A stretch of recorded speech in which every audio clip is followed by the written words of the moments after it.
Est-ce qu'il convient de déclarer ses revenus en Allemagne? Une question sempiternelle que se posent de nombreuses personnes en disant mais pourquoi quoi ça sert?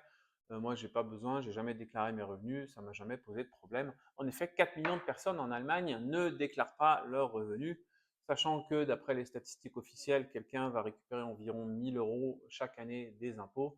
Vous faites le calcul, 4 millions de personnes fois 1000 euros, c'est 4 milliards d'euros que l'État allemand finalement encaisse quasi de manière indue, mais bon, c'est la faute des gens de ne pas faire leur déclaration de revenus. On n'a donc pas d'obligation, dans certains cas, de faire sa déclaration de revenus, et ça va dépendre de votre classe d'impôt. Donc, si vous êtes en classe d'impôt 1 et que vous êtes salarié, que vous n'êtes aucun autre type de revenu, vous n'avez pas d'obligation à faire votre déclaration.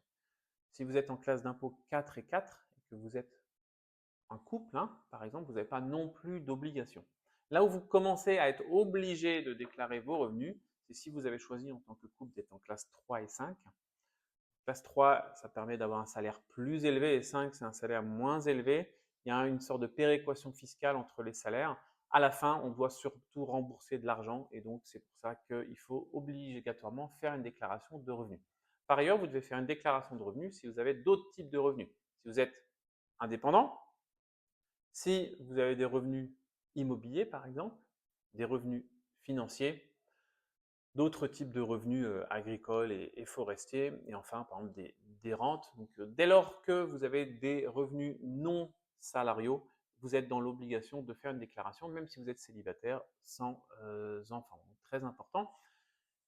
Il y a aussi une obligation si vous avez des revenus, ce qu'on appelle de remplacement. Un revenu de remplacement, c'est un revenu, par exemple, d'une caisse sociale qui va remplacer votre salaire en cas de chômage, en cas d'arrêt maternité, d'arrêt maladie ou en cas de congé parental, le fameux Elterngeld.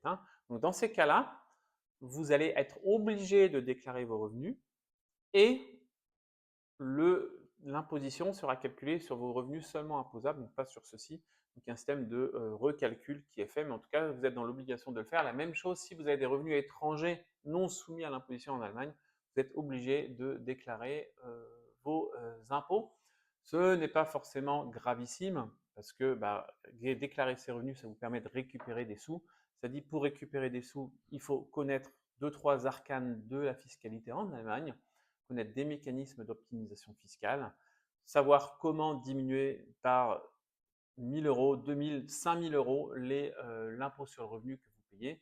Pour ça, ce sera l'objet d'autres vidéos. En tout cas, si vous voulez en savoir plus, n'hésitez pas à nous contacter ou à mettre en commentaire les sujets sur lesquels vous pouvez avoir des questions relatives à la déclaration de revenus. À très bientôt.